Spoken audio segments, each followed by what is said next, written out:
Good morning friends, कैसे हैं आप सभी लोगों को मेरे चैनल में एक बार फिर से स्वागत है।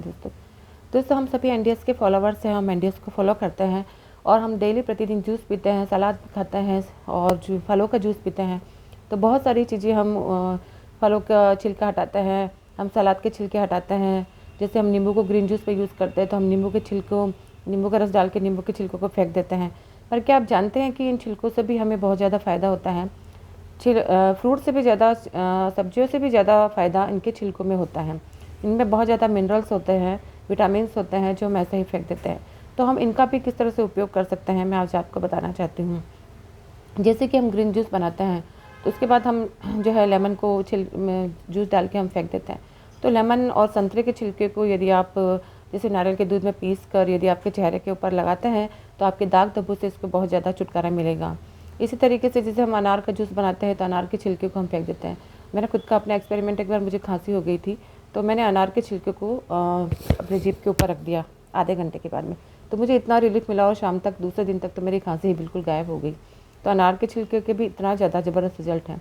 इसी तरीके से जो बादाम के छिलके, हम नट्स भी खाते हैं शाम के टाइम पे, तो इसके छिलके जो है आप फेंके मत, आप इसके छिलकों को सुखाकर और जो देसी बबूल की फलियाँ आती हैं उनके साथ पीस के थोड़ा सा आप इस पर नमक मिला के आपके दांतों का एक मंजन तैयार कर सकते हैं जो आपके दांतों मसूड़ों को बहुत ज़्यादा मजबूत बनाने का काम करता है। इसी तरह से जैसे आलू के छिलके हैं, जैसे हम रॉ रेसिपी बनाते हैं, आलू के छिलके सहित हम सब्जी बनाते हैं, तो हम क्या आलू के छिलकों सहित हमें इसकी सब्जी बनानी चाहिए।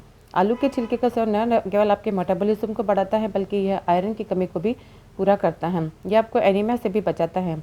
आलू में एंजाइम और विटामिन सी बहुत ज़्यादा प्रचुर मात्रा में पाए जाते हैं और ये आपकी आंखों के आसपास की त्वचा को, नाजुक त्वचा को भी बहुत अच्छा रिलैक्सेशन देने का काम करता है।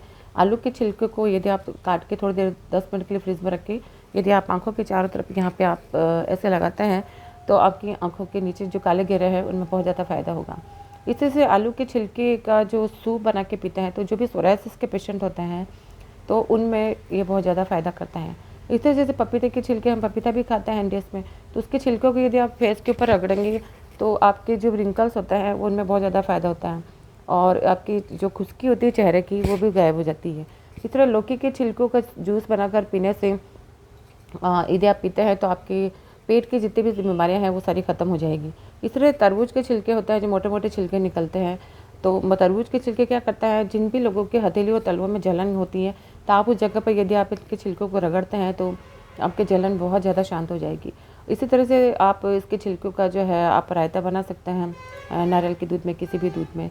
और जिसको स्वेटिंग की प्रॉब्लम होती है और दुर्गंध आती है नहाने से पूर्व, तो आप इनको बगल में या कहीं पे भी तो आप इसको रगड़िए तो आपको स्वेटिंग से भी प्रॉब्लम होगी। और जिनके सिर के अंदर रूसी की प्रॉब्लम हो जाती है, डैंड्रफ हो जाता है, तो आप तरबूज के छिलकों का ऐसे मसाज कीजिए तो आपको डैंड्रफ में बहुत ज़्यादा फ़ायदा मिलेगा। इसे तरबूज के छिलके के सफ़ेद भाग घिसकर आप इसका रायता बना सकते हैं। तो दोस्तों ये छोटी सी जानकारी कैसी लगी, अगली बार कुछ छिलकों का उपयोग आपको मैं और बताने वालूँगी। तब तक के लिए थैंक यू सो मच।